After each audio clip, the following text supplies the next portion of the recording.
L'auteur du livre « Père riche, Père pauvre » nous dit qu'il a deux pères.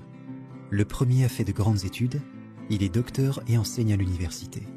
Le deuxième, lui, n'a même pas terminé sa 8e. Les deux pères eurent du succès dans leur carrière et gagnèrent un bon salaire. Cependant, l'un des deux aura des difficultés financières toute sa vie et laissera de lourdes dettes à sa famille. L'autre, quant à lui, deviendra l'une des personnes les plus riches d'Hawaï. Dans ce livre, Robert Kiyosaki nous exposera les différents points de vue de ces deux pères. La plupart du temps, les gens se contentent du système scolaire pour tout ce qui a trait à l'éducation. Cependant, l'école ne nous éduque pas sur l'intelligence financière. L'école nous apprend uniquement à devenir un bon employé afin d'occuper une place bien déterminée dans une entreprise. L'éducation financière nous est enseignée par notre cercle familial. Malheureusement, la plupart du temps, les familles vont apprendre à leurs enfants à être pauvres. Ce n'est pas par manque d'amour pour leurs enfants. Cela est simplement dû à un manque de connaissances sur le sujet. Peu de gens connaissent les mécanismes de l'argent. Mais alors, comment s'éduquer financièrement, me direz-vous? Si comme moi vous n'avez pas de père riche, je vous conseille de lire les livres de Robert Kiyosaki, M.J. DeMarco ou Napoleon Hill. Vous aurez une bien meilleure compréhension des mécanismes de l'argent avec ces auteurs. Mais je vous rassure, ces mécanismes ne sont pas compliqués à appréhender. C'est d'ailleurs ce que nous allons voir ensemble. Dans cette première vidéo, je vais vous parler des 7 idées principales du livre. La première idée est le concept d'actif et de passif. Pour faire simple, un actif, c'est quelque chose qui va vous rapporter de l'argent. Et un passif, c'est quelque chose qui va vous coûter de l'argent. Quand on y pense, tout ce qui nous entoure est soit un passif, soit un actif.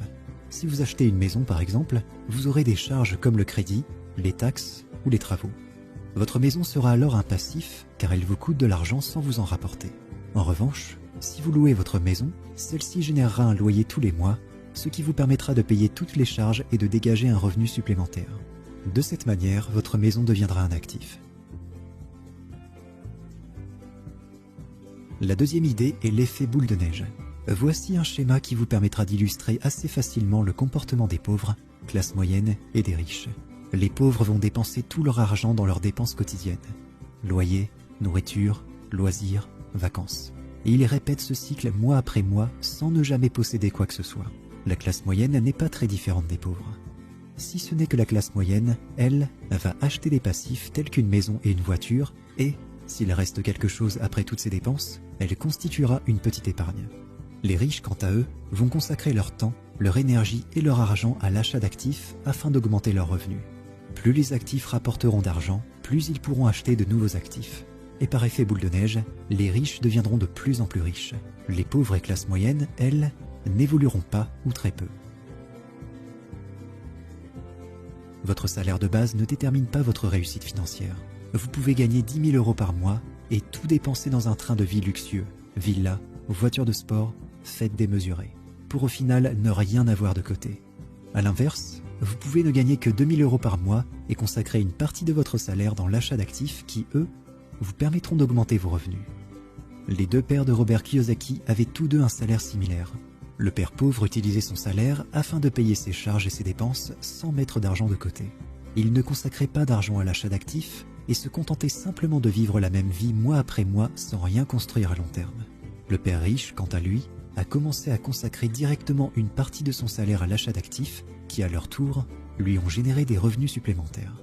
Ce sont ces actifs mis bout à bout qui lui ont permis de construire un empire. La troisième idée, devenir riche sans se priver. Beaucoup pensent que devenir riche nécessite de se priver et de ne vivre que pour travailler et faire davantage d'argent. Mais cela est faux. La seule chose que les riches font, c'est qu'ils achètent leurs actifs avant leurs passifs. Ils font en sorte de générer assez de revenus avec leurs actifs afin de mener leur train de vie. Voici un exemple. Lucas a un salaire de base de 2 000 € par mois et aimerait s'acheter une toute nouvelle voiture. Cette voiture lui coûterait 300 € par mois. Le bon réflexe à avoir serait de d'abord consacrer son salaire pour l'achat d'un actif qui rapporterait au moins 300 € par mois. Que ce soit la mise en location d'un bien immobilier, les rendements d'un capital en bourse, de cette façon, le coût du passif serait quasiment nul. C'est exactement ce que les riches font à plus grande échelle avec de grosses voitures de sport, des villas gigantesques. Mais en vérité, leur formule magique est toute simple. Ils achètent leurs actifs avant leurs passifs. La quatrième idée consiste à comprendre la comptabilité, les impôts et le droit. Robert Kiyosaki dit qu'il est vital de bien comprendre le fonctionnement des impôts. Si une personne riche gagne 100 000 euros, elle conserve cet argent dans son entièreté, mais si une personne pauvre ou de la classe moyenne gagne 100 000 euros, elle devra d'abord payer 30 à 40% d'impôts sur cette somme. Les impôts devaient, à la base, servir à la redistribution des richesses, taxer les riches pour donner aux pauvres. Cette mentalité Robin des Bois se voulait, de base, bienveillante. Cependant, les riches ont très vite compris les règles du jeu et ont mis en place des systèmes légaux afin de payer très peu d'impôts sur leurs richesses. La grande différence entre la classe moyenne et les riches est que la classe moyenne gagne de l'argent, paie des impôts et vit avec ce qu'il reste, alors que les riches gagnent de l'argent, dépensent tout ce qu'ils peuvent et ensuite paient des impôts seulement sur ce qu'il reste. Les personnes qui, au final, sont le plus taxées sont les personnes appartenant à la classe moyenne, car elles ne connaissent pas ou très peu le monde des impôts.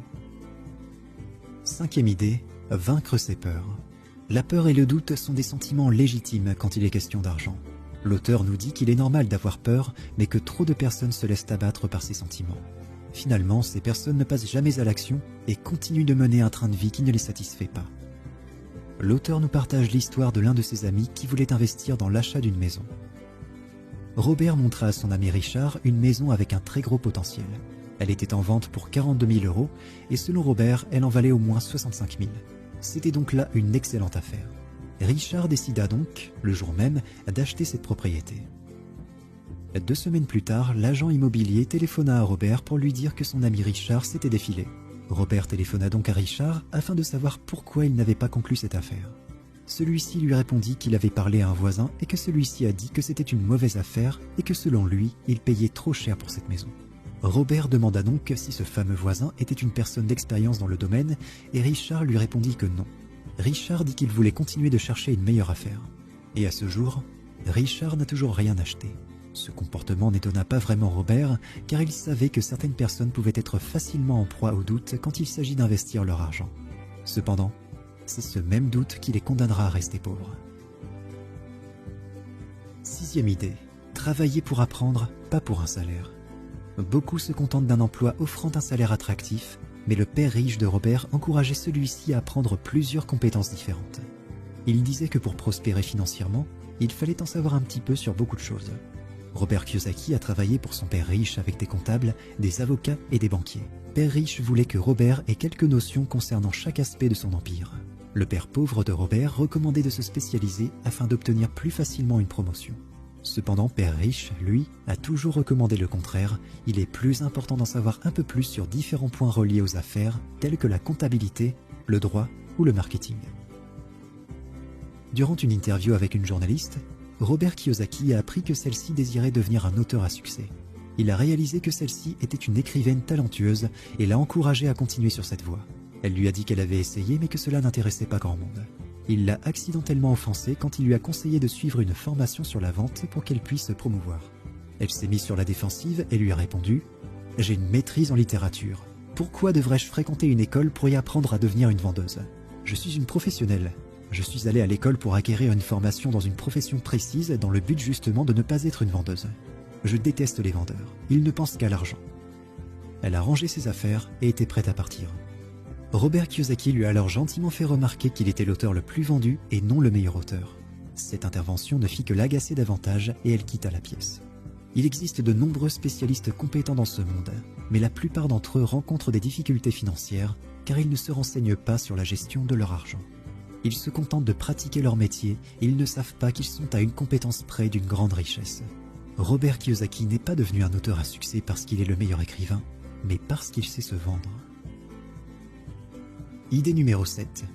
Éviter l'échec, c'est éviter le succès. Robert Kiyosaki a dit « Je n'ai jamais rencontré quelqu'un qui aime perdre de l'argent. Pendant toutes mes années actives, je n'ai jamais rencontré une personne riche qui n'ait jamais perdu d'argent. Mais j'ai rencontré des personnes pauvres qui n'ont jamais perdu 10 cents. Les personnes qui sont riches aujourd'hui ont connu différents échecs. Mais ce qui les différencie des personnes qui s'arrêtent après leur premier échec, c'est leur mentalité. Les riches comprennent que l'échec est une étape inévitable sur la route du succès. Ils n'ont donc pas peur d'échouer. Quand ils échouent, ils apprennent de leurs erreurs, persévèrent et finissent par réussir. Si vous tirez des leçons de vos échecs, vous n'échouez jamais. Ces leçons vous permettront de vous rapprocher peu à peu de la réussite.